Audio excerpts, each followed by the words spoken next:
Thank you. You did miss out one award which I was given. Which one? Does anyone remember? The one I'm honestly not that interested in awards, but then one day I did receive this invitation to receive a special award, and it was because of the work which I did in promoting gender equity, especially in religion. And I think you know how I did that. That was by helping out to establish the first bhikkhuni monastery, to help re-establish the female sangha in Buddhism, especially in Theravada Buddhism. Many of you may not realize just how difficult that was, but we did succeed. And so when I heard that somebody wanted to give me this other award, at first I thought, no, who wants another award? But then when I found out who was supposed to give me this award, I thought, why not? And the award was given by who? Any idea? Sorry? The Queen. Oh, the Queen's a rock band. Okay. Yes, exactly. Queen Elizabeth. Yeah. That wasn't a knighthood. You don't have to call me Sir Ajahn Brahm, please don't. No, it was the equivalent of an OBE, but this was in Australia, so it's called Australian Medal. And I thought that's an important thing, to actually spread the word, that as Buddhist leaders, we are care for all beings, not as monks, for nuns, but we want to respect everybody. How can you respect everybody? Why? One of the reasons is because every day when I chant the Loving Kindness Sutta, the Metta Sutta, we chant, may all beings be happy and well. Have you said that today? Have you been aware of what you're saying? May all beings be happy and well. And all beings doesn't just mean monks. All beings mean monks and nuns. All people, young and old, all people who are Christians, Muslims, Buddhists, I don't care. They're all beings. We want to wish them all well. And the one part of the community which was having a difficult time in Theravada Buddhism were the nuns. And that was recognized. That, is a wonderful thing to be able to do. And now that we have thriving monastic communities for monks and nuns, that's why that I was nominated and eventually was given the Australian Medal. It's similar to what people in UK know as the OBE. That's what they gave the medal for in Australia. But it wasn't Queen Elizabeth of England who gave me the medal. Queen Elizabeth of Australia. Same person, but basically a slightly different job. But anyway, I received that because it was one of those goals which I kind of wanted to do, to use my influence to create some equity in this world. Equity doesn't mean equality. Equity means equal opportunity. Opportunity for everybody to serve the Dhamma. And so that's one of the things I did. That's one of the things, the medals you can put down in that list. So next time I come here, you can put that one down as well. That's the one which I kind of am happy with, to see how much it was recognized But anyhow, one of the main reasons, why I do that is because as a monk, believe it or not, as a Theravada Buddhist monk, you do have a heart. When you see anybody struggling to want to do something good and helpful and useful in this world, and they don't have the opportunity to do so. How many Theravada bhikkhunis are there in Penang?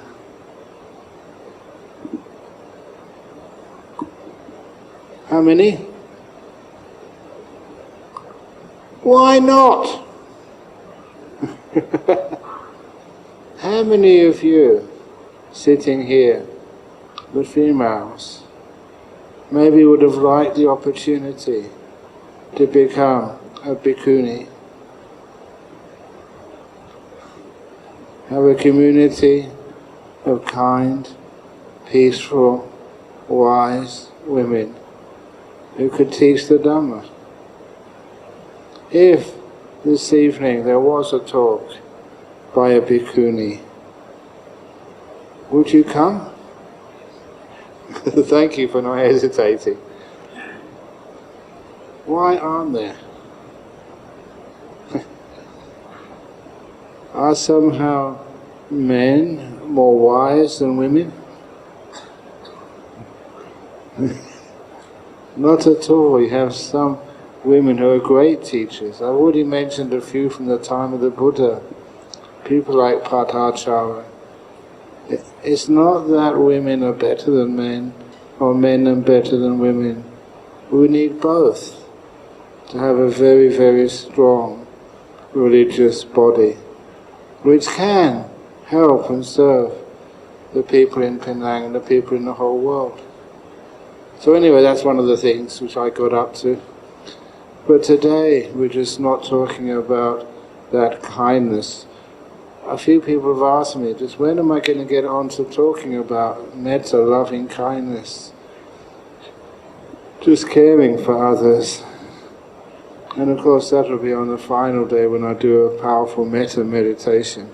But nevertheless, you acknowledge its importance in meditation. It's not just the breath, but today I'm focusing on the breath again, simply because I wrote those titles down a couple of weeks ago, hoping that, that's good enough.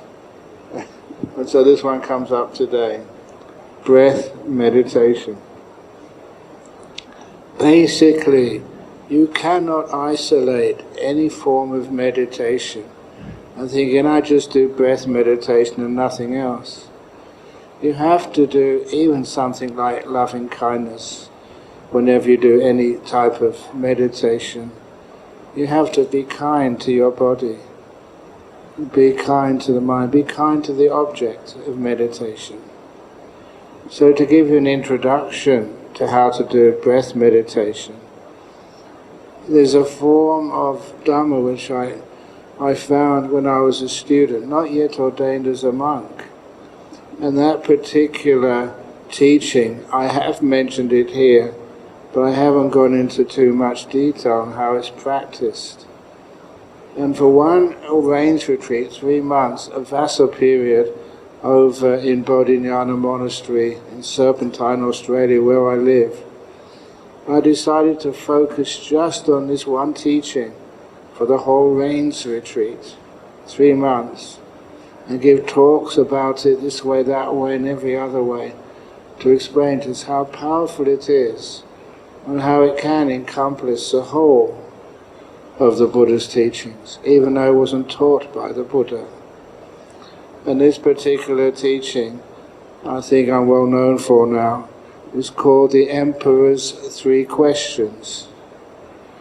And it was a story by Leo Tolstoy. And it was supposed to be, it was a short story in a book of short stories, and it was on sale to try and support the Jewish community in the Russia of the Tsars, before communism, because they were being discriminated against. And that's where it started off from. But the Emperor's Three Questions, as soon as I read it, inspired me immensely. The Emperor's Three Questions were: number one, when is the most important time? Number two, who is the most important person? Number three, what is the most important thing to do? Pretty simple. So, are you wise? My audience today?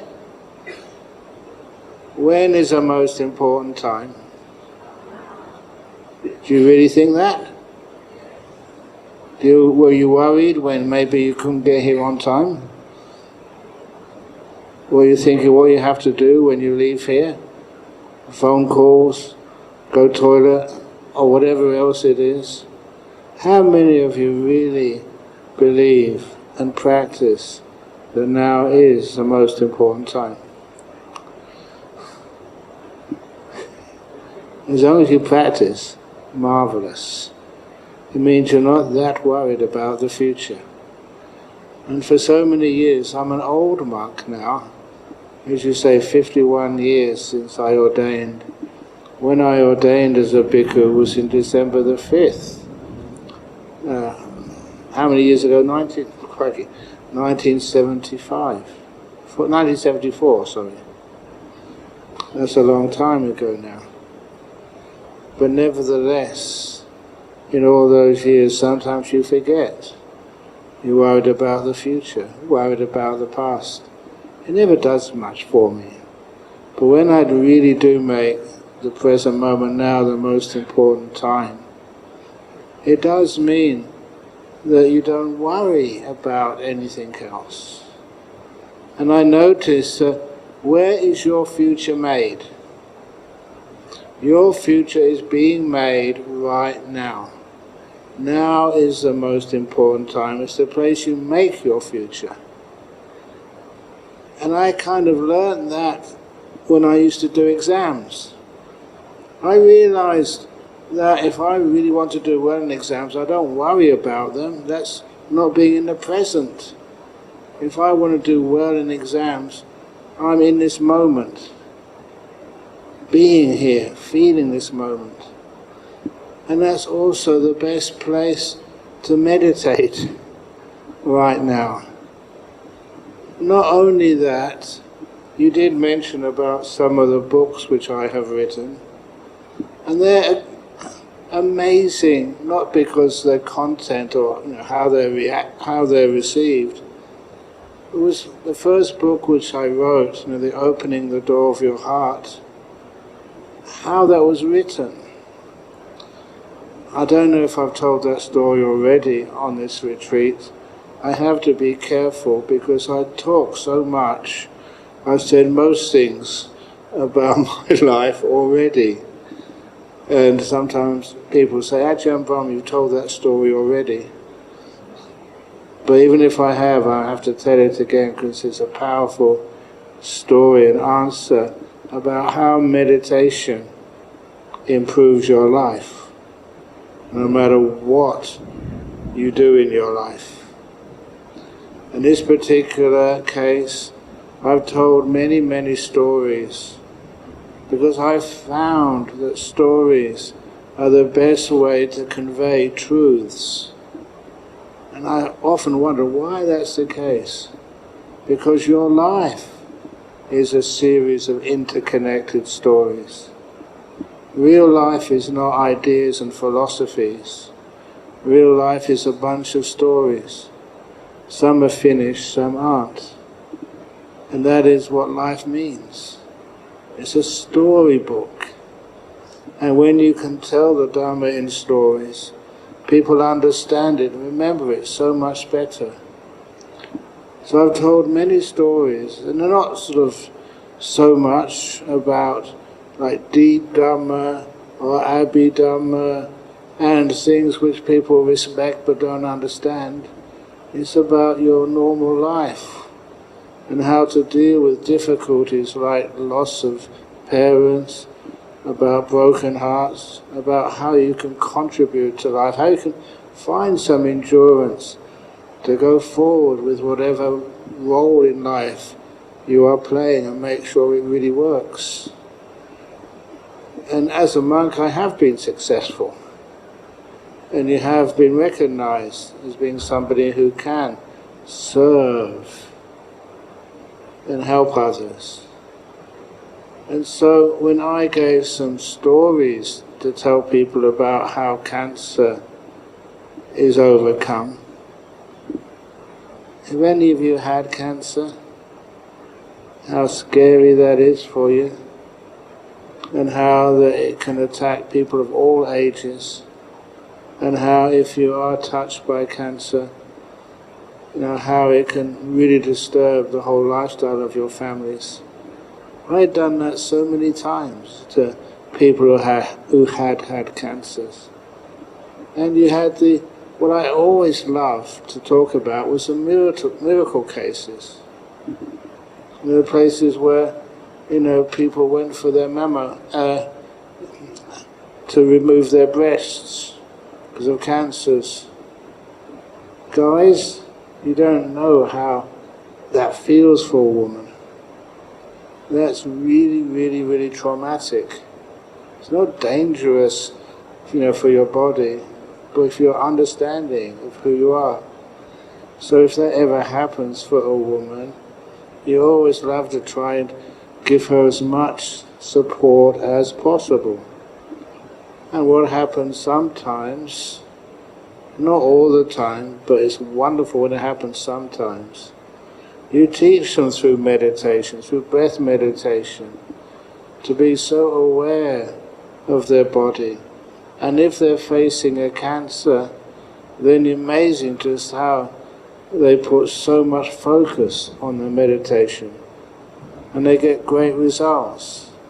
And the results which I love to hear is when they go, to have the surgery.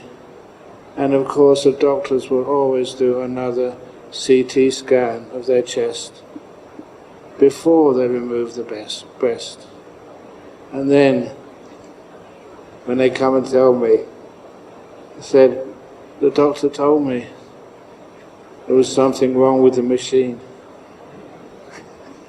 I love those stories. It's happened so many times in my life. They said there's something wrong with the machine, so they have to do the scan twice. When they do the scan twice, don't know what you've been doing, there's no more cancer there. So they go home, their breast does not need to be removed. Wow, that's brilliant. And so that's one of the reasons why you should never disallow the surprising to happen in life, the pleasantly surprising.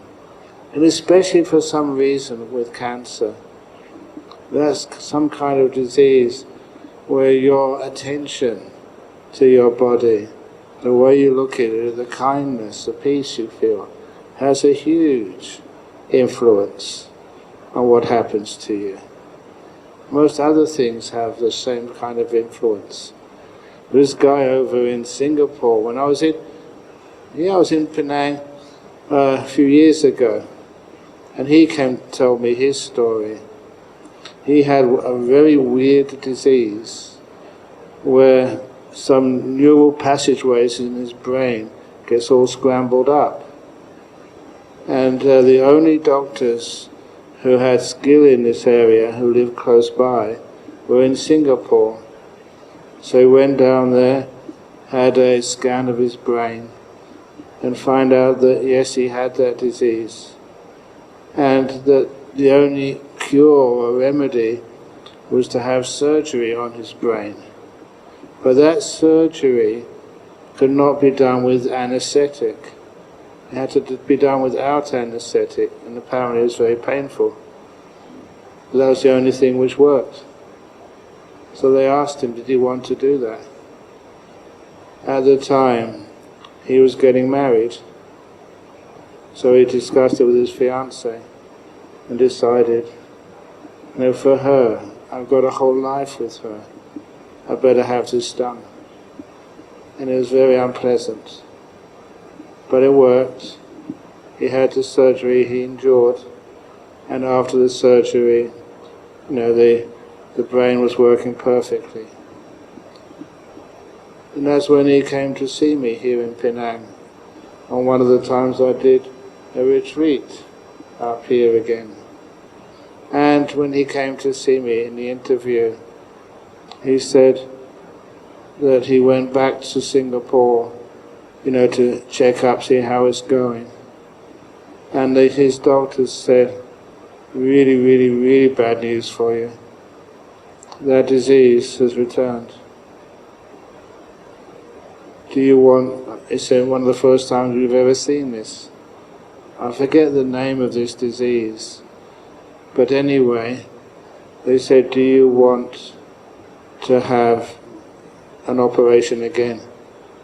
It's the only way we can do it. And he came to see me to discuss that. He knew exactly how it's going to feel. We didn't know exactly, but this is what the doctors told him. If you don't have that disease, you're going to be like in a hospital for the rest of your life. And anyway, he came to see me again because he knew I was in Penang that time. And he wanted a blessing. But Ajahn Brahm doesn't just give a blessing. I zapped him with as much loving kindness power as I could possibly do. So I said, why are you doing that again? And he said, because he did marry that girl, and his wife was pregnant. And his wife is about to give birth to his first child. You guys, you can understand how it feels. And then you got married, you thought that disease was gone, and now she's going to give birth. For the sake of my future child, I have to do the operation again. And so I gave him a big blessing. And he went down to Singapore, and he got prepared for the operation. And they had already shaved his hair off his skull, prepared him. They had a big, apparently some sort of cradle they put around his head, but no anesthetic. And they were about to do the operation again for the second time. And why do I tell this story? Because they also insisted on giving him another scan. And they gave him another scan, and he got the magic result. Something wrong with the machine.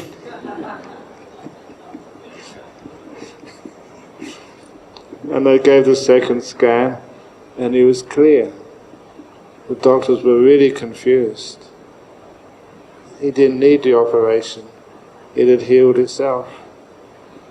And I thought, wow, when you don't think of yourself, you're prepared to experience the pain and discomfort, not because you want to be healthy as much as you want your child to have a father, and you want to support your wife when she gives birth. Really noble motives. But he was free. And that's when he came almost immediately up to see me again and said, thank you. It's not me, it's you. You had such noble motives. I love those experiences. And if it's only one person in my whole life you can help with something like that, it's really worthwhile. But how do you kind of get that power or ability, to really help? And that was, through the meditations on things like the breathing. I was fortunate, lucky you might say, that when I went to university, the person who taught me meditation was a lay person who had been a monk. We're not quite sure exactly where, but I'm pretty sure it was with one of these monks called Ajahn Buddhadasa. And what he taught was not the vipassana you hear from Burma. It wasn't the meditation which the Thai forest monks do either. It was a samatha tradition. And I remember him telling me, said, the reason why I'm teaching you this meditation, he told us to all of us, I want you to experience the first jhana. And straight away, because I had not much experience of Buddhist meditation in UK in the late 1960s, early 1970s, I thought that everybody did that. How many people do that? Zero, except him. And so that's what he taught me. And he taught me so beautifully. His breath meditation, to let you know, I still think this was problematical the way he taught, I must admit, even though he was the first teacher of meditation. He taught, as you breathe in, do a counting method with the breath. As you breathe in one breath, 1, 2, 3, 4, 5, 6, breathe out 6, 5, 4, 3, 2, 1. And then breathe in a long breath, the same frequency between the numbers, but up to 9. 1, 2, 3, 4, 5, 6, 7, 8, 9, 9, 8, 7, 6, 5, 4, 3, 2, 1. I found that a very simple method a lot of the times, because you know what I was studying my first year in Cambridge University? Mathematics.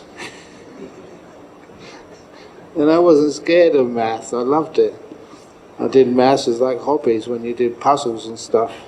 And I still love those puzzles. Even now, can I make a confession? Every now and again I see a Sudoku puzzle. Please don't buy me any more Sudoku books, I've got heaps of them. You know Sudoku? Yeah, anyway, I love doing them.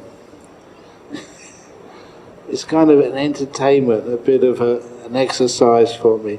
It keeps my brain fit. So anyhow, but I haven't got too many already. So anyway, because of that, I thought this is interesting what he's doing. And soon he was learning how to watch the breath until you could feel the breath. And once you felt the breath, you let the breath go.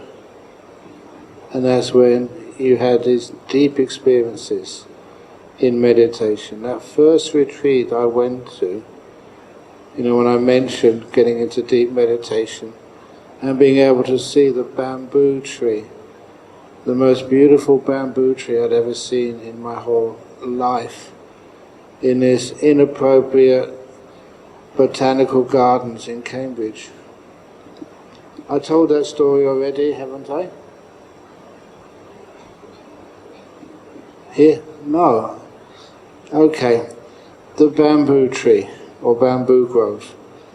Every morning during this retreat, meditation retreat, we were allowed to leave the venue, which was like boarding houses for students. It's where we could all be together and be fed, had a little place where the teacher could teach meditation, have time for interviews. And for 1 hour every morning before breakfast, we were allowed to go out of the venue and have a walk, exercise. I don't know, my karma is I can very rarely walk.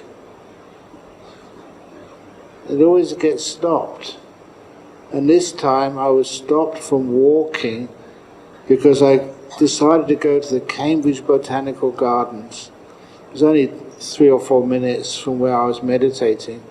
And I went through the gate in the back, and straight away on the other side of the gate was an incredibly beautiful clump of bamboo.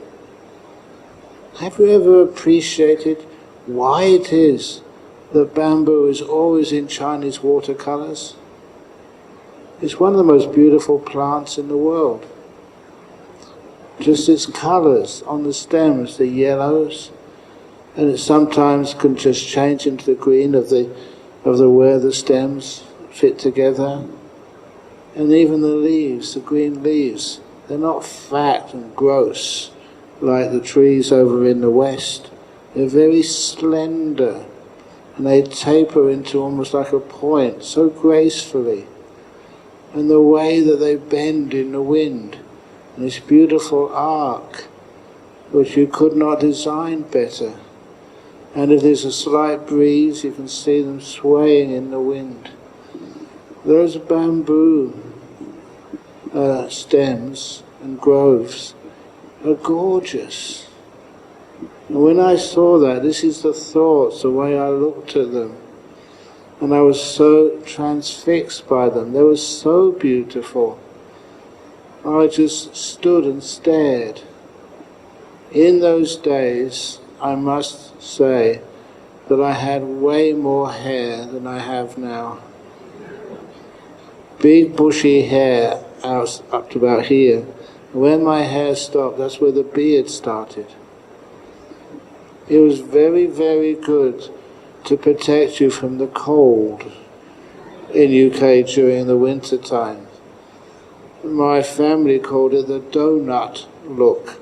It was like hair all around the head, and in the middle you could see this face poking out. That was me, honestly. So, but I also thought that if somebody saw me staring at a piece of bamboo, they would probably think I was on drugs. Because no one just stares at a clump of bamboo, but I could not take my eyes away from it. So I did notice a park bench just so close by. I sat down on that. I didn't mind if it was wet or cold or anything. I just wanted to maybe be able to sit down and stare at the most beautiful clump of bamboo I'd ever seen without being disturbed by people worrying about my mental health. And I stared at it for 50 minutes, and then I had to go back for breakfast. I didn't get much of a walk that morning, and I promised I'd come back the next day, which I did. For 8 days out of those 9 days, I went to that clump of bamboo every morning and stared at it. And I was never disappointed. It was always the most beautiful clump of bamboo I'd ever seen in my life. And when the retreat was over, I had a wonderful retreat. My mindfulness was very, very strong. And so one day, back at university, listening to lectures, going to tutorials, doing the work, I had a free afternoon. And what did I decide to do? Go and see the most beautiful clump of bamboo I'd ever seen. I went on my bicycle, which is what you do at that time, weren't allowed cars, and went through the traffic to this beautiful clump of bamboo. And when I saw it, I was so shocked. It wasn't beautiful at all. How can something be beautiful, which was a tree which was supposed to, or clump of grass, which was supposed to grow in Asia in a totally different climate, up in a town like Cambridge, was windy and cold, not enough water, and it looked so miserable. And honestly, it was a shock, so much so that I what on earth is going on? How can something so beautiful now turn to something so ugly? Have I told any other stories about something which is supposed to be ugly looking beautiful? You know that one, don't you? These are kind of real experiences. If you haven't heard that in the back, then ask some of the people in the front. I'm embarrassed to say it anymore. But it was true. It kind of shocks you. These are insights which, you can't think could happen, but they do. One of the other things which happened on that retreat, when I first went there, when I saw the arrangements, we were in a boarding house for students. And it was so well known, I think you know, the worst cooks in England are the ones they give to the students who can't pay. And so I know from experience, or other people tell me, boarding house cooks are the worst in the whole country. And I think you know also, at that time, in the 60s, early 70s, the English people were not known for their culinary expertise. In other words, they were boring cooks. And even now, they haven't improved that much. What they used to cook was, and we were vegetarian on that retreat, was something usually with eggs and 3 boiled vegetables. And those vegetables, it was a carrot or something, that was boiled so much, there was no flavour left. Do you understand what I mean? English food was not good.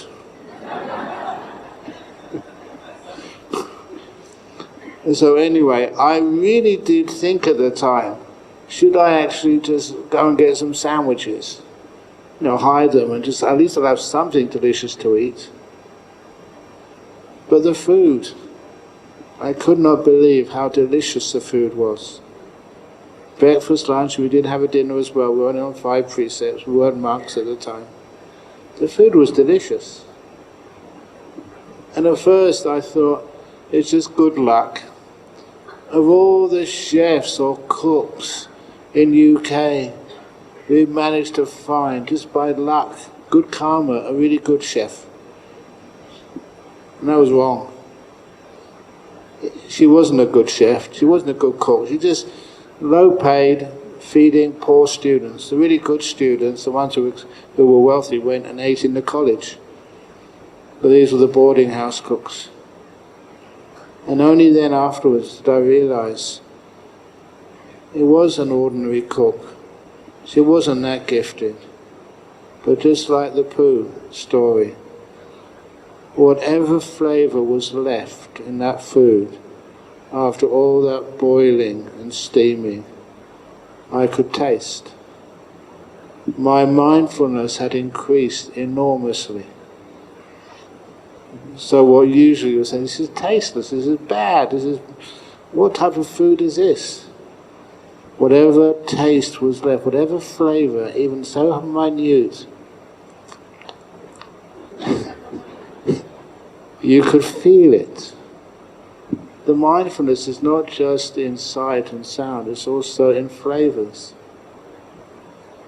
And I've known that for such a long time, that even before I became a monk, the girlfriends I had, never more than one at a time, because I was still poor, if you took them to a nice restaurant to have dinner, and that's what young men do with their girlfriends, they go to restaurants, I would ask her, almost make sure, that she would be quiet. She would shut up. I was paying for this, and I wanted to appreciate the flavour of decent chefs to the max. And I said, if you want to talk while we're having a dinner together, let's go to a fish and chip shop or McDonald's or something. They didn't have McDonald's in those days in England, but nevertheless, that type of shop, because you're not really paying attention to the food, you're paying attention to the conversation. You can't do both. So if it's an expensive restaurant where they serve good food, okay, shut up.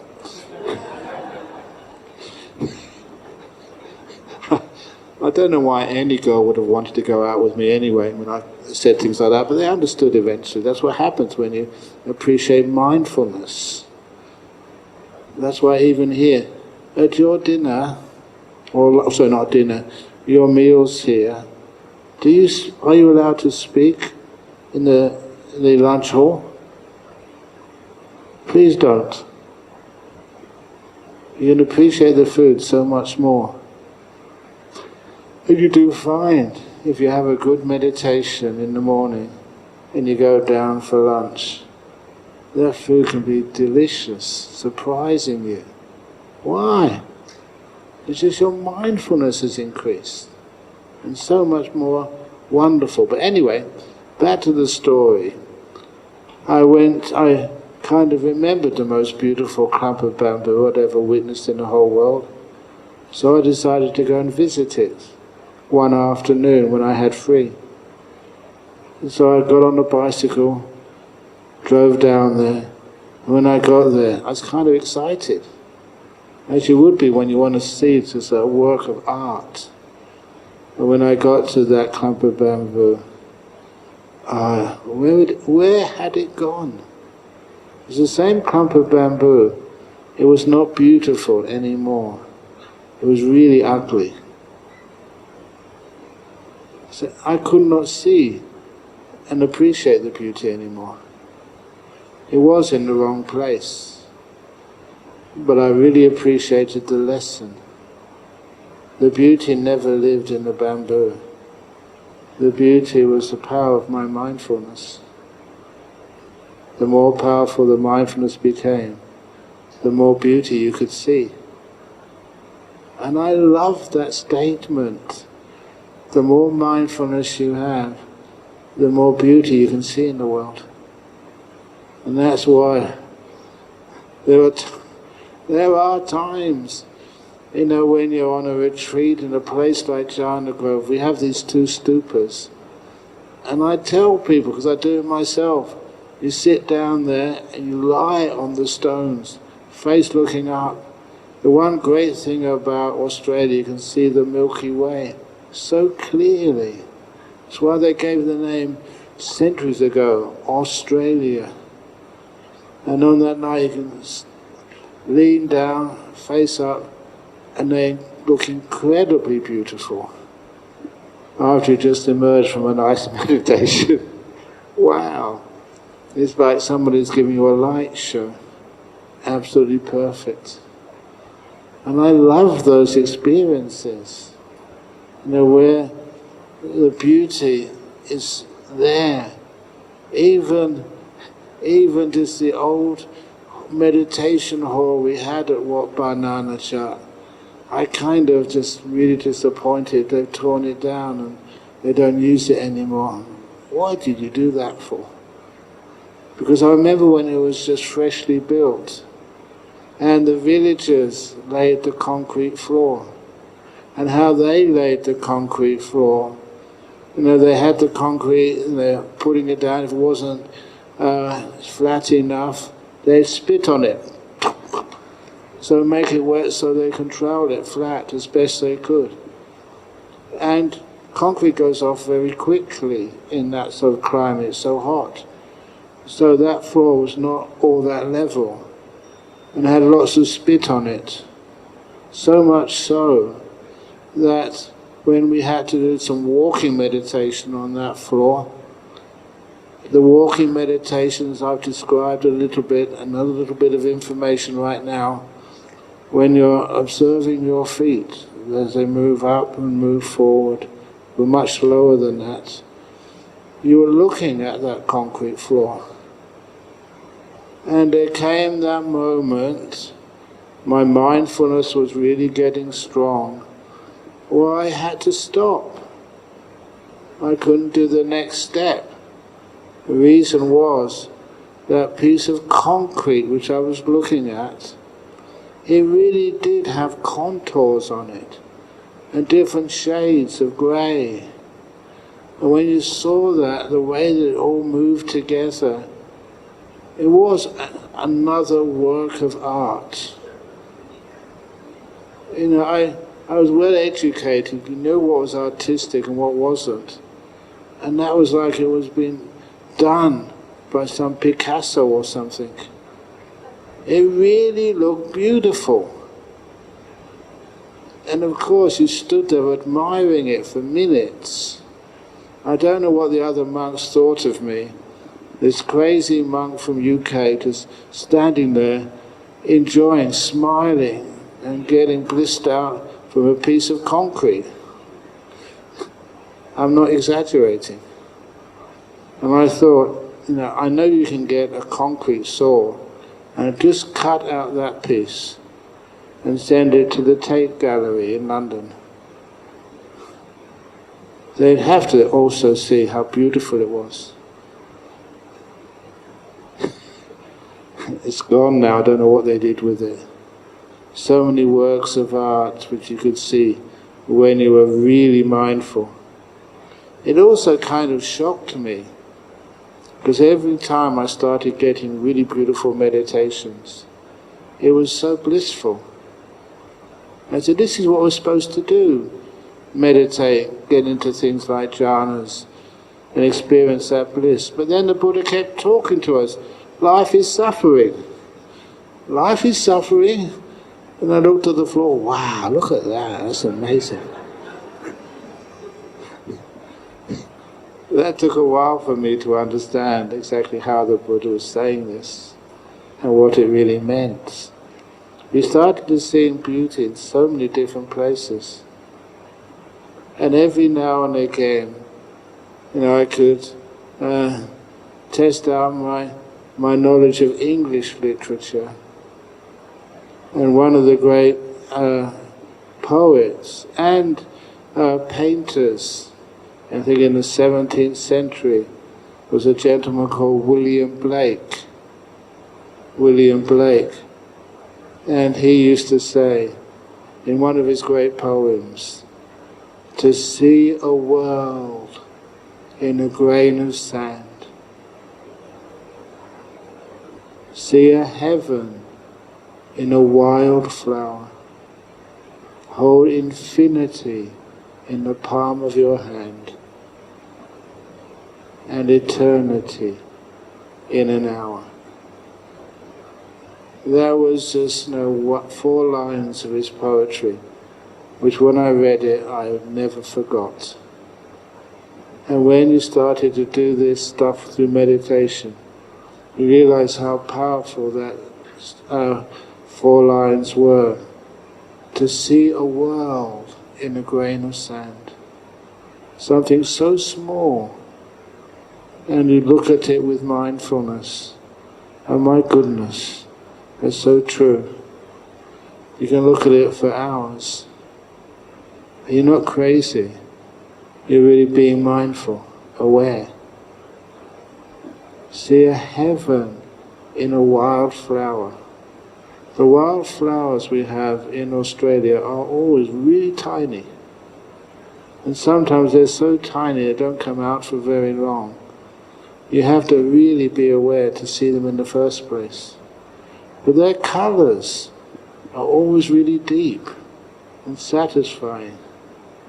And it's really pure blues which you see in those wild flowers, even in my monastery over in Serpentine. They're gorgeous. And you can look at them and you can understand what that William Blake meant. It is a beautiful sight, even though it's so tiny. So tiny that most people will miss them. Hold infinity in the palm of your hand. It's not something you look at in a book. It's not something which you hear from a monk. You have it. It's not distant from you. There's no belief needed there. You have it right there. Immeasurable infinity. Right there. You can enjoy it, understand it, hold it. Eternity in an hour. Timelessness. How many of you are in the prison of time? I often say that because sometimes I am in the prison of time. I have to finish at a certain hour. I have to go somewhere else for another appointment. I have to catch a flight to go somewhere.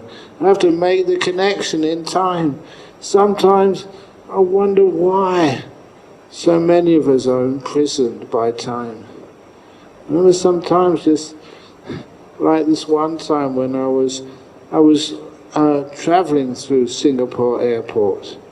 I travel so much, I got so many experiences of changing flights, landing somewhere, taking off. I spend so many times at airports. I'm very scared of getting what they call terminal disease.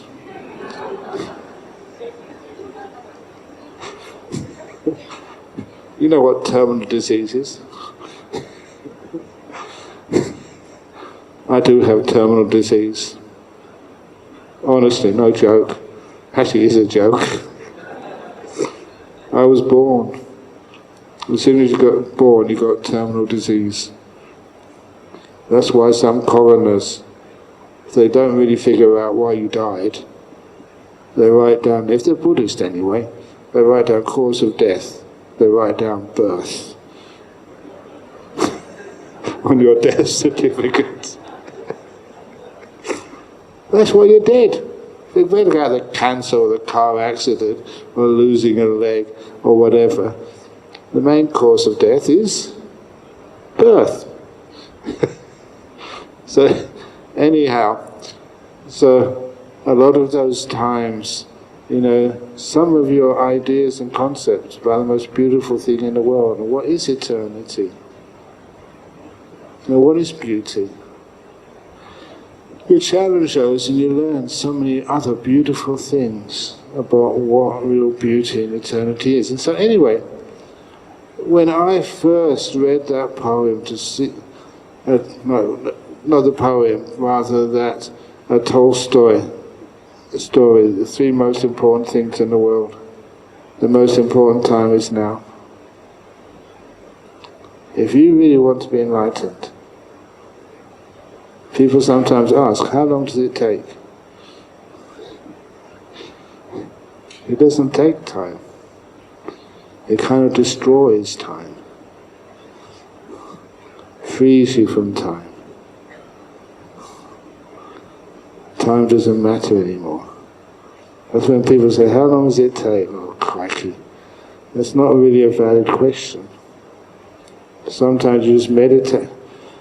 This is how it happens. Sometimes you just sit down and meditate and things start to work, just like you heard. Your mind is just watching the body and everything relaxes and disappears. Then you can start to see your breath naturally, automatically. And it's nice.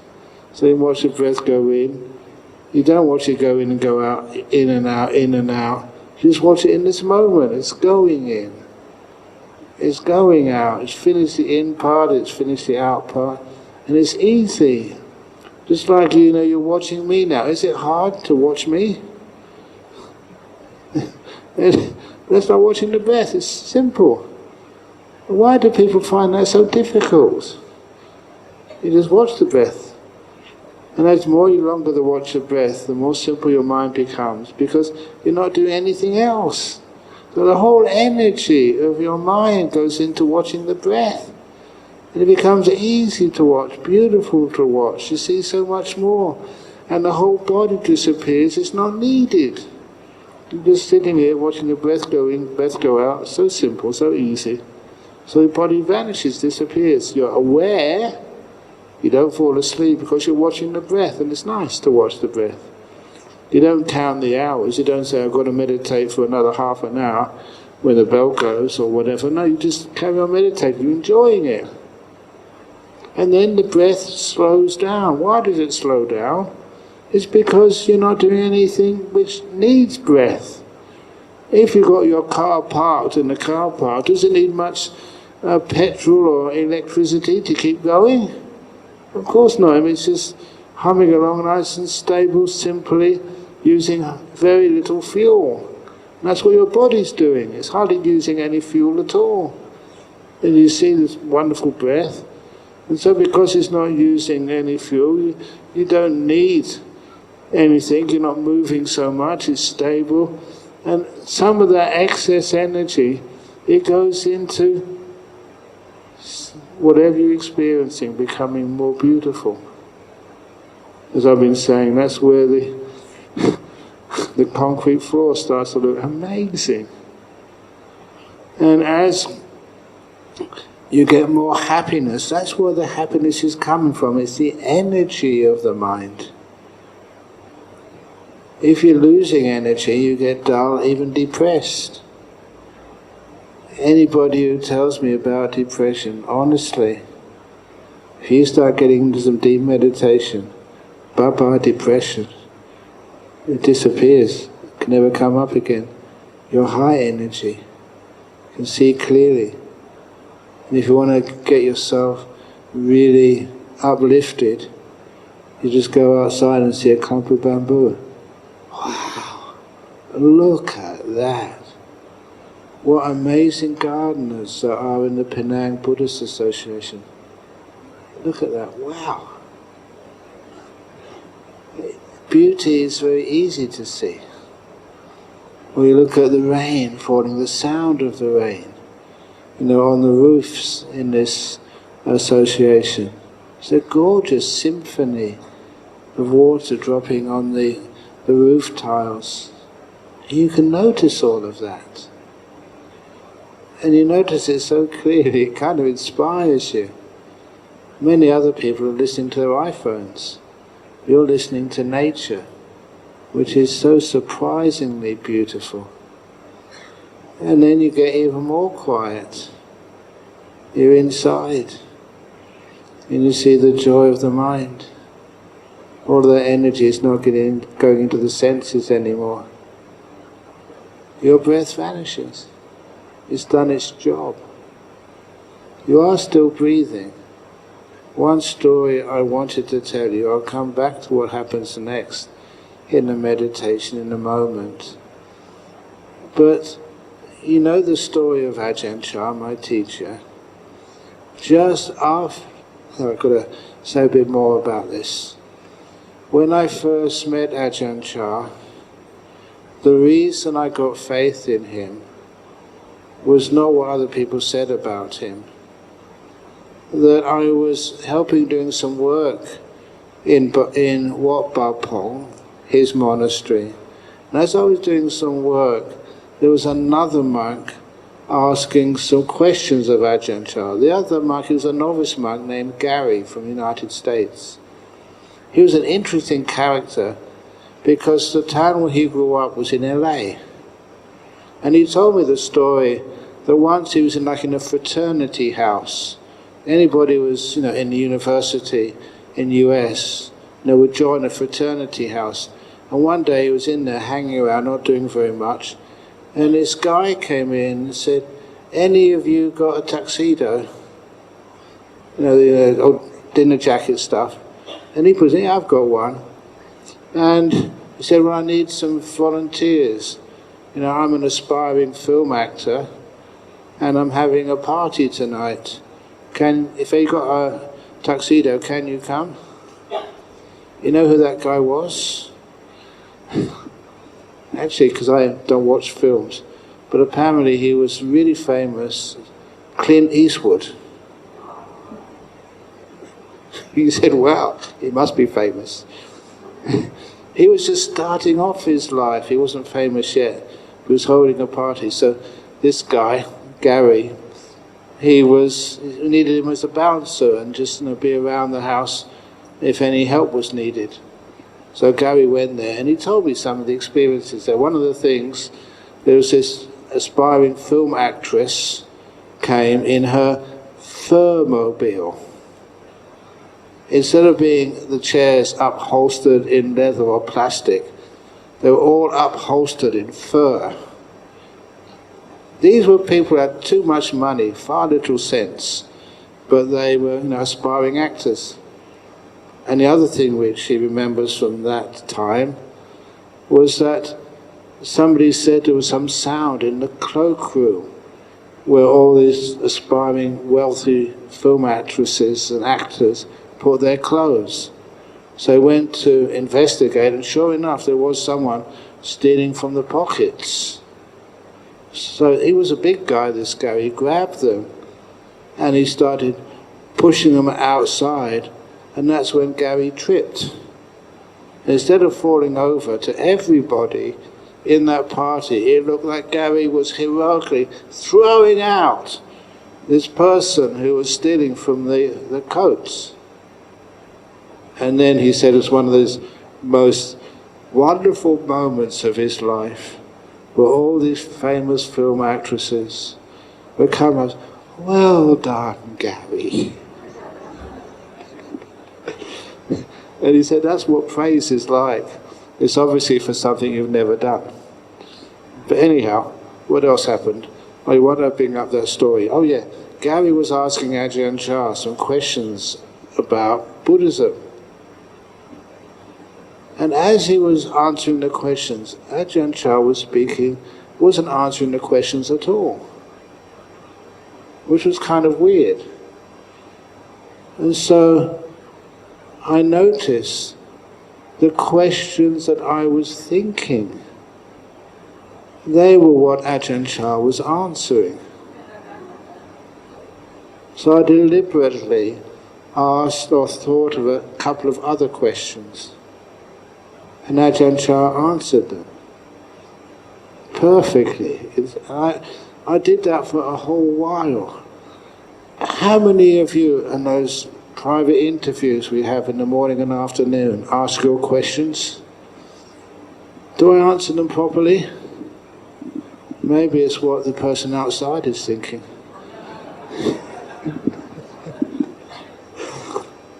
That was true with this one. And I asked Gary afterwards, was that you? Did Ajahn Chah answer your questions? He said, no, it's rubbish. I couldn't understand a word of it. Because he was answering my questions. If somebody does that to you, it's kind of inspiring. And that really got me interested in Ajahn Chah. As with Gary, he did become a novice monk. And I remember sitting next to him in the back seat of a car with another American monk. His name was Prabhakara. I really liked Prabhakara. And Ajahn Chah was in the front seat. We were going to the train station in Ubon, actually Warin Chamrab.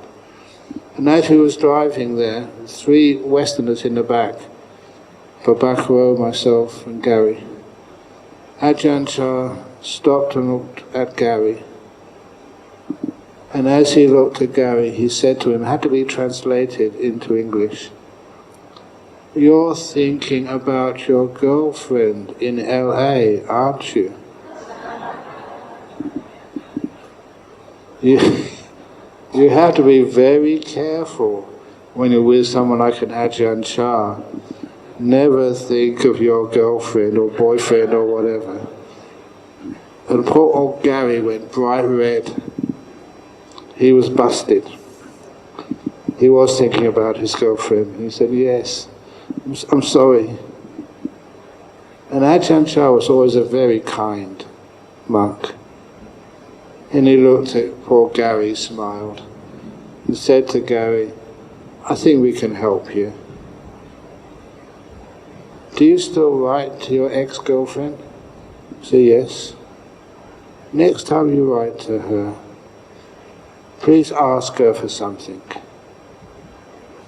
You know that in those times of war and stuff, sometimes soldiers, when they went off 100,000 miles away or something, and their girlfriend or their wife, their lover, back home, would always give them something of theirs, something personal. That's what Ajahn Chah told him to do. Ask her to send something of hers, something personal, like a lock of her hair, or a piece of her dress with her scent on. Things like that. So when you really miss her as a monk, or when you become a monk, you can always take that out. Oh, that's my girlfriend, back in LA. Even when I heard that, I thought, is that allowable?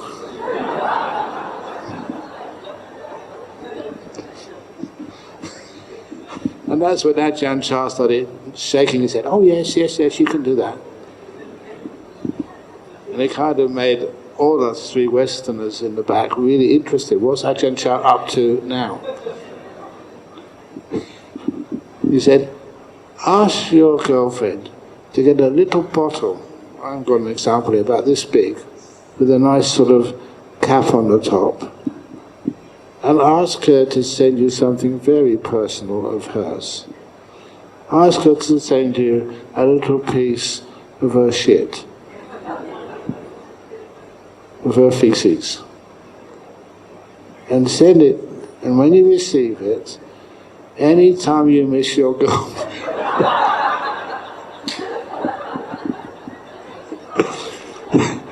open up the bottle. Oh, that's my girlfriend. I love everything about you.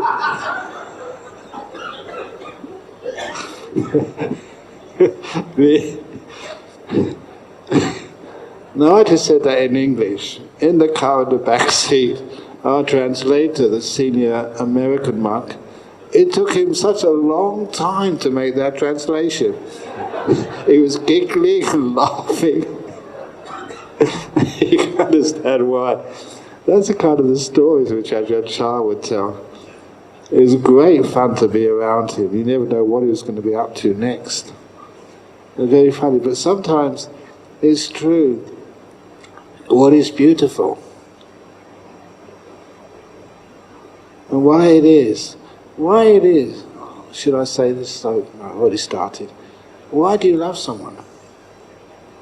Do you really love that person? Or do you love the way you think about them? I'm going to go on further now, because I only got to those Emperor's 3 questions. The first one, when is the most important time? Now. The next one was what really blew me. Who is the most important person? The most important time is now. The most important person. I'm not going to ask you to put your hand up or make suggestions, because many of you have heard this before. But when I tell this to people, in these days, because of psychology, many people, they say the most important person is me, oneself. That's absolutely wrong. That's one of the reasons why we have a society which segregates people. We never really learn totally how to live with others. A society about me. And some of that answer can be understood from that saying which I tell people who are getting married. When I ask, I love doing this, because they always get it wrong. And I look at the bride, and I said, now you're a married woman now. Please never think of yourself. You're married now. And then I look at the husband. You're married too now. Please don't ever think of yourself. Otherwise it's not a marriage. You're not fully into it. It's just what I can get out of it. That's like the selfishness. So relationships don't grow that way. And still looking at the guy, I said, from this day on, you must never think of yourself. Number 2, you must never think of her, your wife. And I love that moment, because everybody goes quiet. You don't need to read their minds, you know what they're thinking. What on earth does he mean? I can't think of myself, I can't think of the wife, I love and I've dedicated everything to. No. And I look at the wife at the end, and I say, and you too. You're a married woman, you must not think of yourself, and please certainly never think of him, your husband. And many of you know the answer to this, which is a shame. If you haven't heard the answer, it doesn't have as much effect. The answer is you must never think of yourself, never think of your partner, only think of us. You're in it together. So that can kind of explain the answer to that question. Who is the most important person in the world? Is it the Buddha? Is it God? Is it Mr. Trump? The most important person in the world is the person right in front of you, the person you're with. Whoever they have, you are the most important person in the world to me right now. Honestly. Not anymore.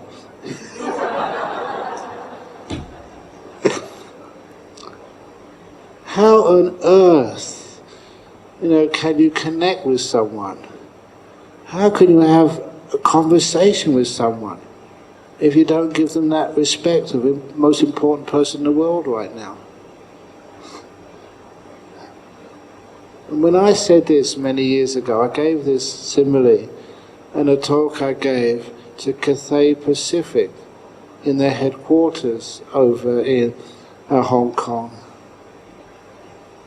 And the head of HR in Cathay Pacific was so impressed, he just asked, can I please include that in our training for every staff worker in Cathay Pacific, not just the ground staff. You come to them to book in, or there's some problem with your booking, and how many times have you been to some person who's got all the power and you look at them and they don't really give you attention? They want to get rid of you, basically. And they say that's not good customer relations. Train everybody, no matter who it is, who comes to your counter and asks you something. Make them feel that you're treating them like the most important person in the world to them. That's what the teaching tells you. The person right in front of you is the most important person in your whole world. When I read that, I got that straight away. I was a student, long hair, beard, and I noticed that sometimes, you went to this university, some very powerful people there, very great scholars. And I remember going up to a few of them, after a lecture. I wanted to ask a question. And I didn't need to read their minds to see what they were saying. They wanted to get rid of me.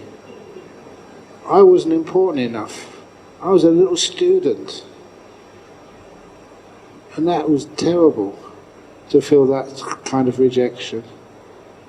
And so each one of you, if ever you come up to me and ask a question, I really try my best to make you feel that you're being listened to. Even though I'm exhausted, you become the most important person in the world to me when you're right in front of me. Not just, your partner in life, but everybody, even the postman who knocks on the door. If you answer that door, please give them that feeling that they were really listened to. And that's great sort of human resources. So everybody in Cathay Pacific, people who are checking people in, the flight attendants, cabin staff, everybody, they felt important. Have you ever been to work and you're not giving a sense of importance at all? And that feels really disgusting. So that was the answer to the second question. The person in front of you is the most important person in the whole world. There comes a time when you're alone. I spend many hours of my life just in the room where I don't see anybody. Who's the most important person then? Me. I don't neglect myself. I share myself with each one of you. And what's the most important thing to do? And there was this beautiful answer. And the answer was the English word care. C-A-R-E. Because to care was a wonderful word which is between and inclusive of kindness and awareness. To care for when you're doing something means you're really aware, but you're being kind to whatever you're doing. And that care, that was a great word. From care, that's where I developed the word kindfulness. Same meaning, mindfulness and kindness together as one thing. So kindfulness, care becomes what you do in life. It doesn't tell you how you practice kindfulness. It's just this is what where you're going with what you're doing. So because of that, I will finish in a moment, maybe. One of the things with that was that it was practical. Cathay Pacific used that for their HR. And also that's how I taught meditation. For 1 year, I told the monks of Bodhinyana, this is basically the only teachings which I'm going to give you. Whatever you're experiencing right now is the most important thing in the whole world. Even if you're tired and have sloth and torpor, please give it importance. If that's how you're experiencing things right now, that's the most important thing in the world for you. Be in this moment. Give it importance. Then you'll find you're actually being mindful. You can't be mindful about something you're trying to get rid of. You're looking somewhere else. You're not really in this moment. You're almost dreaming or remembering times when that problem wasn't there. Now, the most important time. Whatever's right in front of you is the most important meditation object in the whole world. What if I'm thinking about how I'm going to kill myself? Or how I'm going to come up to that stage and unplug the sound system so Ajahn Brahm can actually stop talking? How if it's a nasty thought? It's important. It's right there, right now. And care for it. You caring for it is teaching you something. If it's something like ill will, sloth and torpor, restlessness, do you know what causes restlessness? Why sloth and torpor? How to deal with it? You haven't understood it yet. The whole of these meditations we learn. To be able to learn, you have to study it, be with it. I often say this with boredom. Some people said, is that all you did over the Christmas holidays? Sit down and listen to the same talk, the same jokes so many times, and you just fell asleep or you got bored? What are you doing this for? Have a life. Go to hear some karaoke or sing a song or something. Have a feast. And you say to them, are you kidding? You know that so many people just don't understand. They can't understand why people spend all this time coming to a meditation retreat. What do you do there? Nothing. We become experts in doing nothing. We learn how to be at peace. What's that? But hopefully, the many of you are wise enough to see the value of these retreats. You learn things you haven't even possibly imagined before. You know what happiness truly is. You need to see happiness in the toilet bowl. That's challenging, big time. Or to know what beautiful food is. You think you know beautiful food in Penang? The power of silence, the depth of being able to care for the person right in front of you, no matter what they've done, who they are. And that was one of the ways where I went into prisons. And there were some very nasty people in prison who'd done terrible crimes. They were my friends. It's kind of weird. The first time I went into a prison to give a talk, it was only a small prison, but nearly all the prisoners inside came to my talk. 105, I think, was the number of men in this jail, and the prisoners, and about 102 came. It was really a good turnout. I didn't understand why, until one of the prisoners, a really big guy, scars all over him, and he stood up and he said, "Can I ask a question?" Straight away, I thought, anyone that big with so many scars says, "Can I ask a question?" The answer should be yes.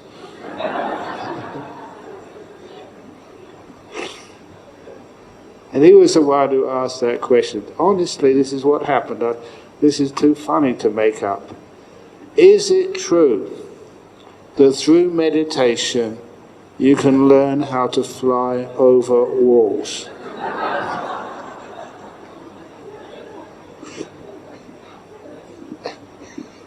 And that's how we became friends.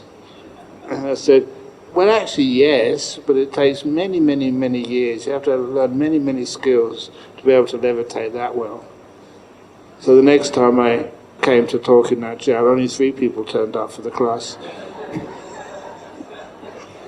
But I kept on seeing him again and again. And after a while, he did become a friend. A really nice friend. I remember this one time in one of these jails, they had so many assaults against people like me, people visiting with nice hearts, trying to help. And he said to me, even you, it doesn't matter you're a guy, we'll assault anybody. And the prison officers, they said, we have this new security system. It just looked like a fountain pen. Put that in your pocket. If you get in any trouble, on the ceiling you'll see these new not fire extinguishers, but little round things. Point the pen at that little receptor, press the button, and we know where you are. It'll set the security alert on, and then we'll come and save you. But please don't tell the prisoners. They know nothing about this. It's top secret. And he said, put it in your pocket. I don't have a pocket.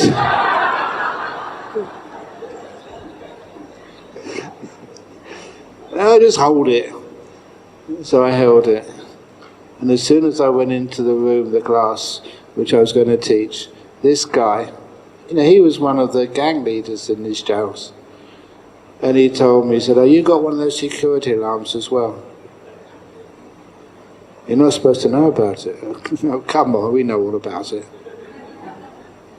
And he said to me, I remember he was sitting right in front of me, do you really think you can press a button of that pen before I jumped you and raped you? He was big, very strong. And I had to be truthful. I said, no, you're probably so fast and so strong. And that's when he smiled. He said, yes. But we have a number of, myself, a couple of friends in the front.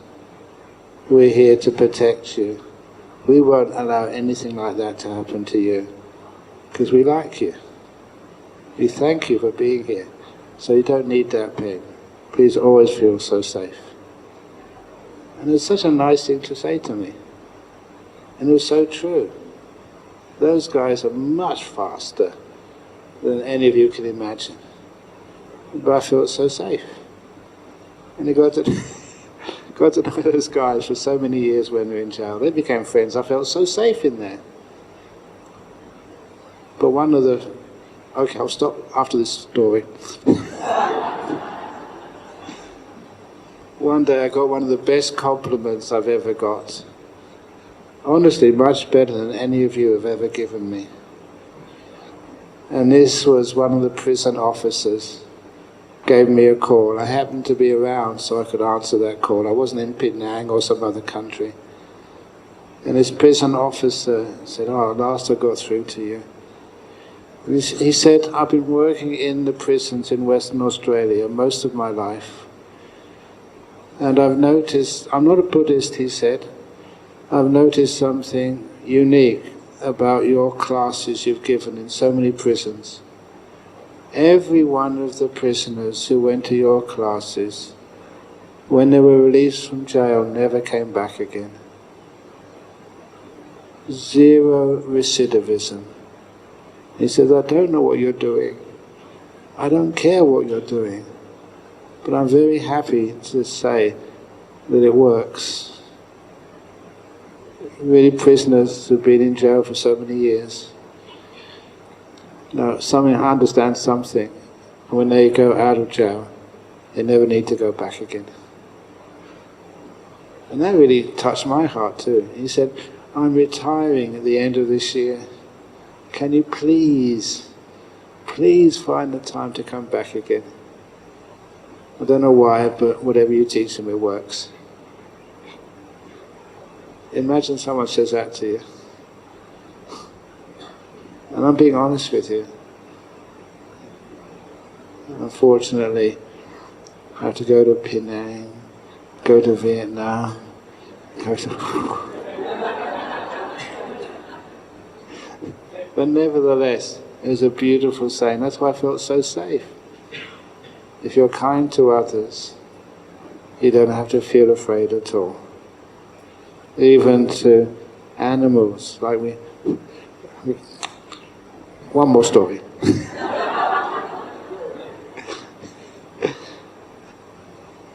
When I first went to Western Australia and went to, in the places like Serpentine, in the forest there, they said the only animal which is dangerous is the feral pigs. I remember some of these guys who lived in Australia much longer than I had. They said if ever we see a feral pig, they will attack us. So we find a tree and climb up to the top of it. They're really, really dangerous. They kill people. The feral pigs, for years, and feral means like wild. For years and years and years I'd never seen a feral pig, only in the distance. But I think this last year, maybe because of the weather conditions, over in Jhana Grove, there was a big family of feral pigs, about 20 of them. You know, the mothers and fathers, I didn't know which one was which, and the young. And they were grazing so peacefully by one of our lakes. As soon as I saw them, I said, "Welcome. You can stay as long as you like." They never charged or did anything. We had these beautiful pictures, photos of them now. And the monks would, on purpose, go there to look at them. They were so beautiful. The wild pigs with their family, just grazing and drinking. And straight away you could feel, you don't have to charge us, gore any monks. We'll leave you alone, you're safe here. This is a monastery, it's a retreat center. Same thing, all animals will be safe. So they just grazed and they moved to the next bit of pasture where they could eat something. I love it when everybody feels safe, no matter who they are.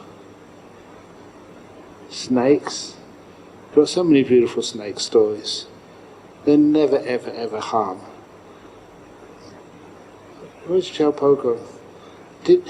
When you have gone there, anybody gone there from here on a retreat, have you seen our beautiful Dugite snake who lives around the retreat center?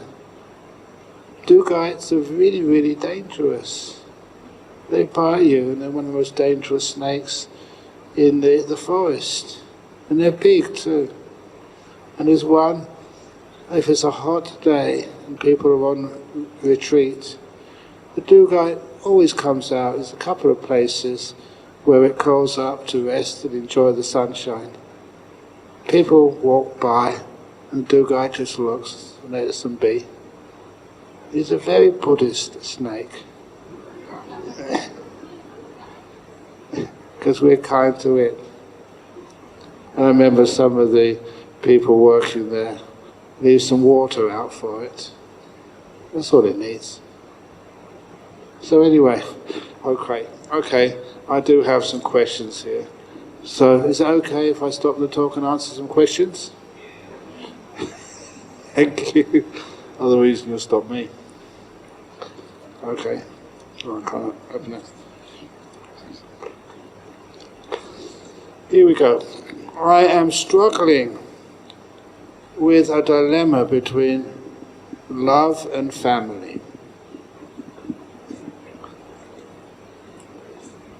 I've been seeing someone for over 3 years who is kind and supportive, but my mother does not want the relationship due to religious differences. I love my mother deeply, and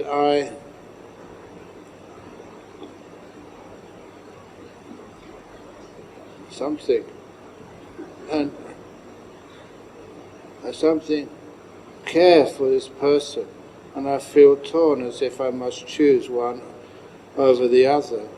How should one navigate such crossroads without creating resentment and suffering? I don't know if your mother is here. Even if she is not here, these talks are recorded.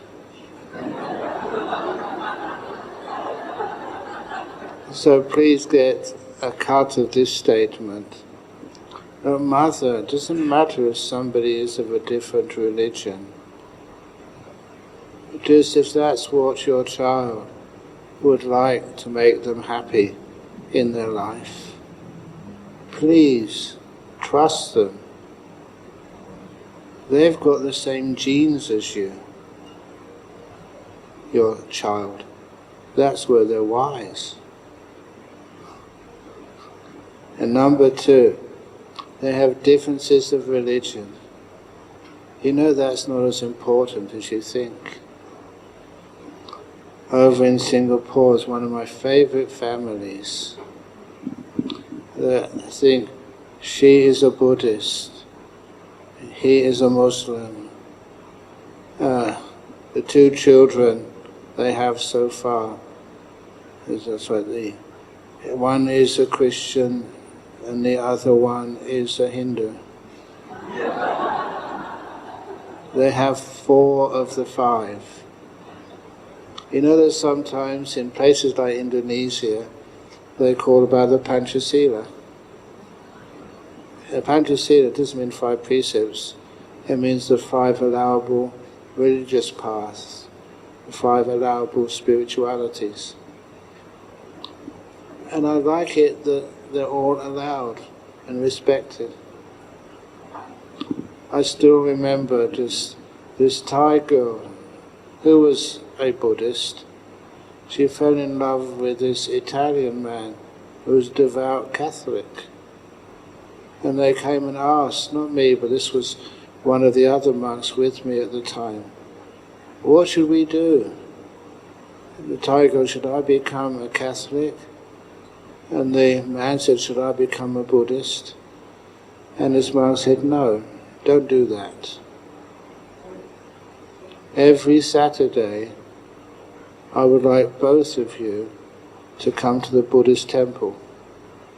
Every Sunday, I want both of you to go to church. Go together, you're a married couple. And for you, the Thai girl, I want you to understand, what your husband is like, and why he is like that, what his religion teaches him. Go together, sit next to each other. And you, the husband, I want you to know what your wife does when she goes to the temple. I want you to learn how she thinks and what she does. And that's what they did. They've been married together for years and years and years and years. Harmoniously and happy. Can't you do that?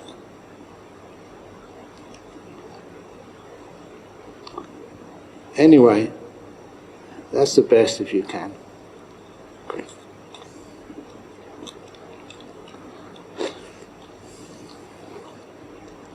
Regarding Tuesday's Q&A, what did I say?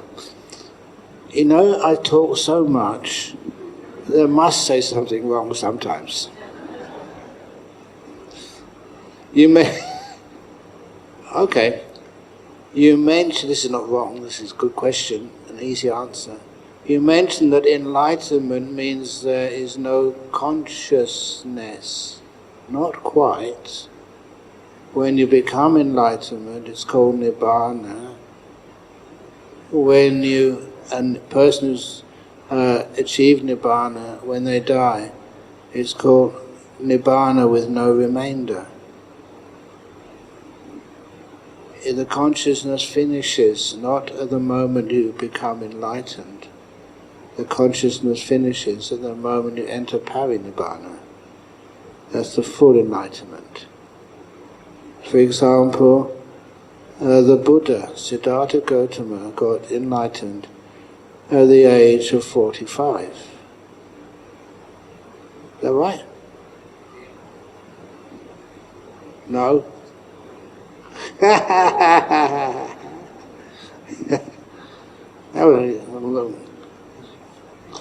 Anyway, it was 45? 35. That sounds better. It's what it sounds like. Came enlightened at 35. Did his consciousness stop then? He was consciousness for another 45 years. But then his consciousness stopped without remainder. The consciousness did not arise in another realm. Where the question mentioned a particular Luang Por talked about unconditional, deathless consciousness. Can you please elaborate on this? It's called wishful thinking. It does not exist. I believe when the Luang Por spoke about unconditional or deathless consciousness, he meant bare awareness. No. Not like in Hinduism where there's a permanent original consciousness self. Some of these teachers say there is. Those who know better say definitely not. I think he meant enlightenment like bare awareness or Buddha nature. Is that correct? Or enlightenment means no consciousness at all? Or if so, is there awareness? Is there any knowing? If enlightenment means experiencing non-self or emptiness of the consciousness, then who, or rather, what is experiencing this? Thank you very much. Even right now, what is your conscious experience? What is consciousness? In many of the books which I write these days, I never say consciousness. I say consciousnesses. Because we all think that there is just one consciousness experience which is always there. And even you may read but don't understand why the Buddha said this. Consciousness is always arising as one thing and passing away as another. What he's saying there is in the description of the khandhas, the components of existence. The 5 khandhas are, the body, or form, things, stuff. Vedana, it's usually translated as feelings, but I prefer it as experiences. Sight, sound, smells, tastes, touches, mind objects. And then there is the perception, sanya. Then there's the sankhara. The most important part of sankhara is what we call will. And the lastly is the consciousnesses. 6 different types of consciousnesses. When one of those consciousnesses is active, the other ones have disappeared. There is not one consciousness which is there all the time.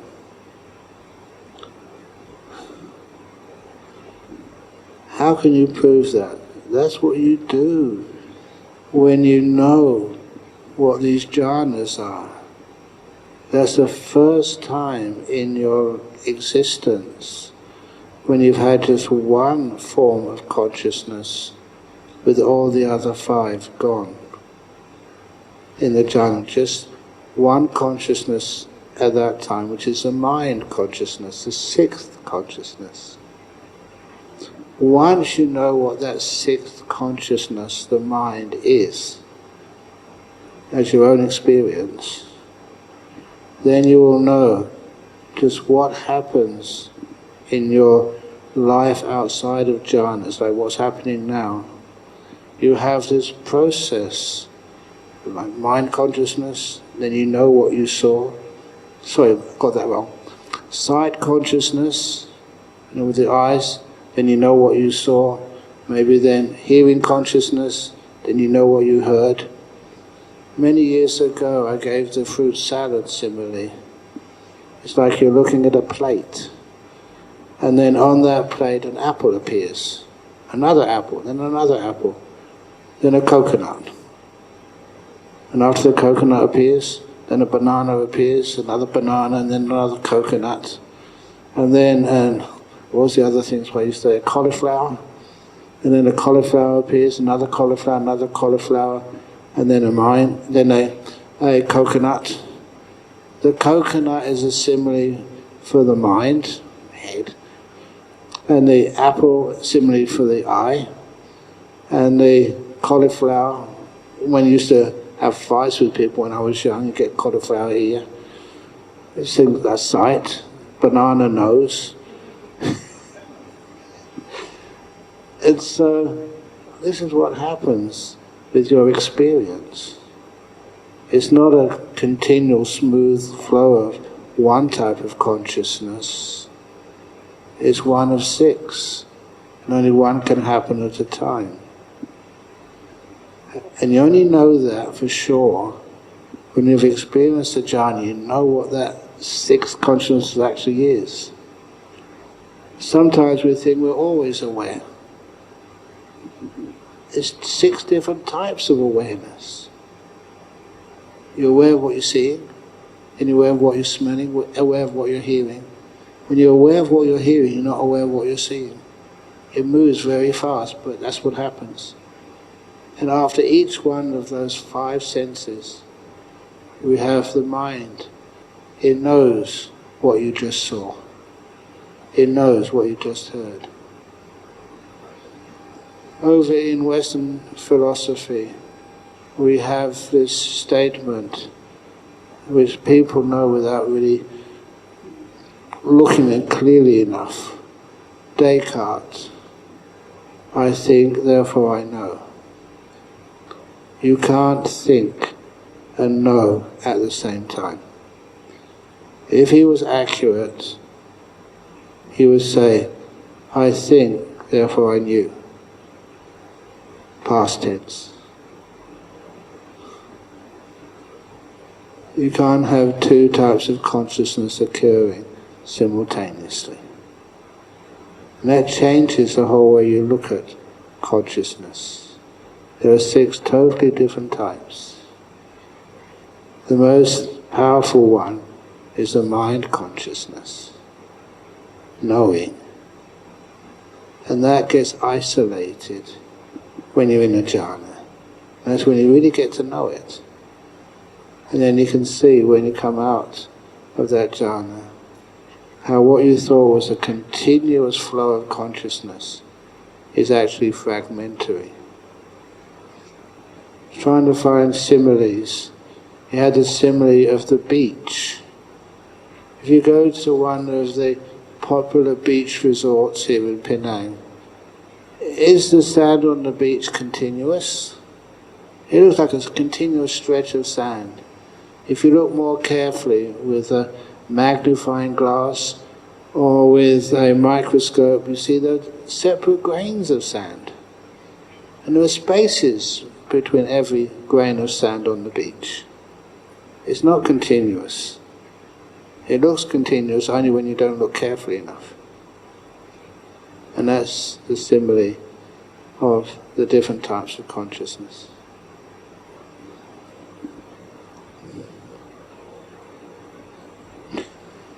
Dear Ajahn, can a person enter into jhana by meditating on a chair? Meditating on a breath is much better. You look at a chair, you visualize a chair. Of course you can. It's not your bodily position. Your body goes, disappears. That's why even on a bed, you can actually meditate and get into a jhana. And it just means you let go of the body and the bodily concerns. Sitting on a chair is no problem. Only 2 more questions. Am I going to make it before 10? Yes. Last question. Okay. I better do the other question first, not the last question. What is consciousness versus soul? Since Buddhists do not believe in the existence of souls, I believe in the existence of souls. I've got them on the bottom of my feet.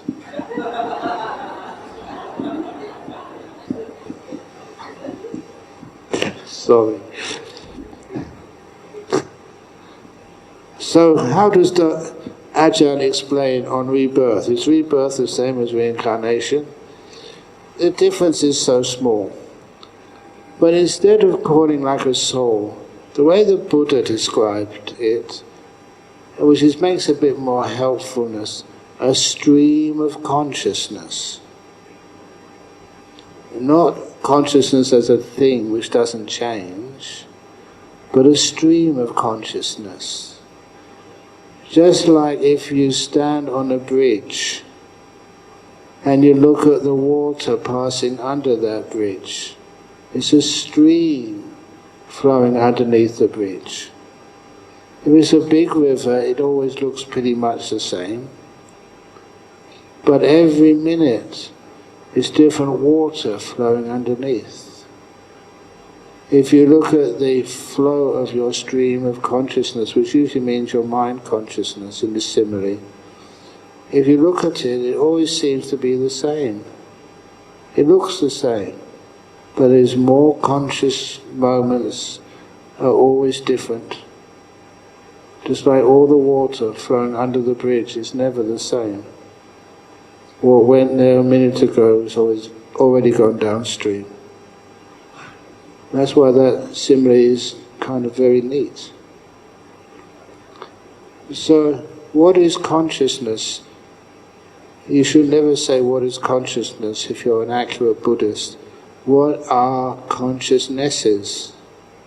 Not one, not something which is underlying all existence. Just one happening now of 6.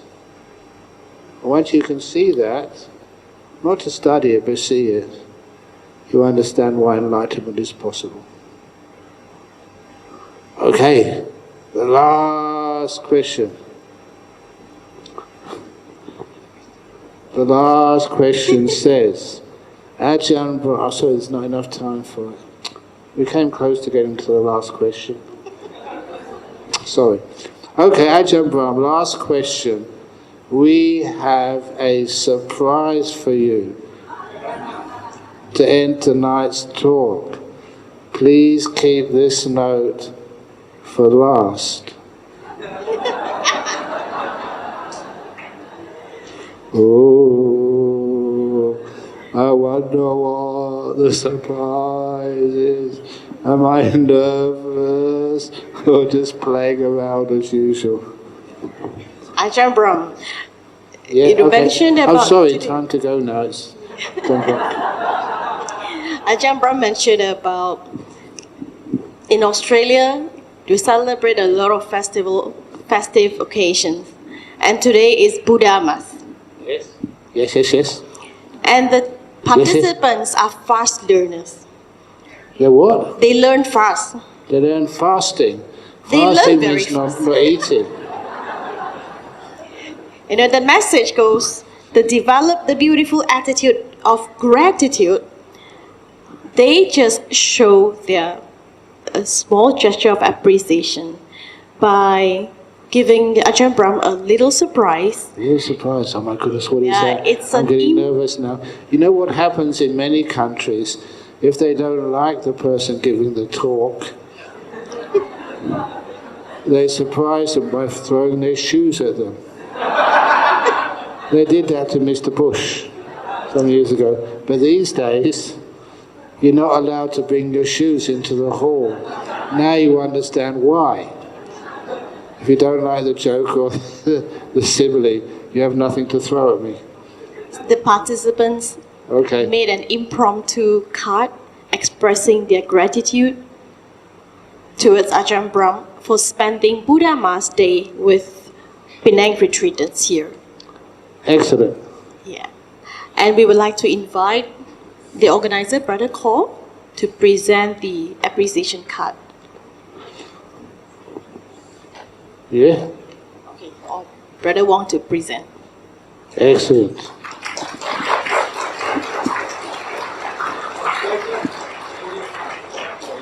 We'll make it this afternoon, just for you.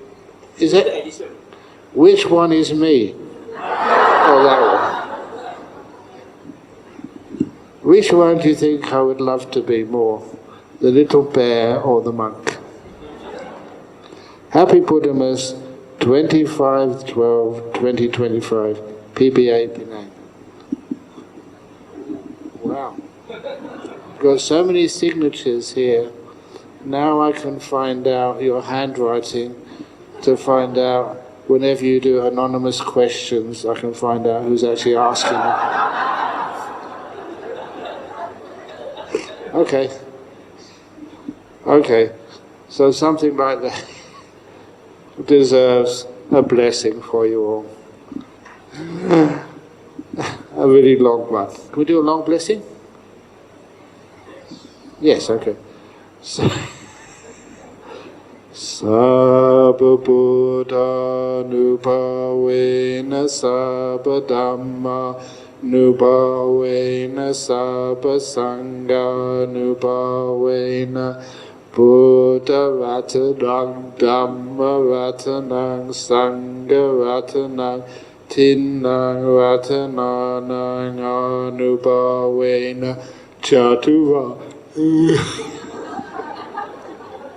Siti Sahasa Dhamma Kanda Nubhavena Pitakataya Nubhavena Jina Sawaka Nubhavena Sabete Roga Sabete Baya Sabete Antaraya Sabete Upadawa Sabete Dunimita Sabete Avamangala Vinasantu Ayuvatako Dhanavadako Sirivadako Yasavadako Balavadako Sukhavadako Hotu Sabada Dukkha Roga Baya Vera Sokha Satu Chupadawa Aneka Antaraya Pivinasantu Chatetusa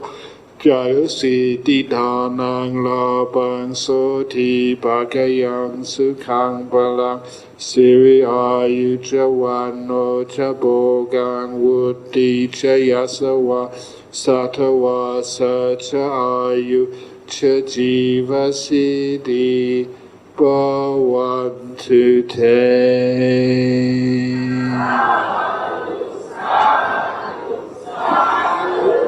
Ooh, excellent, great. So I wish you a happy evening. The night is still young.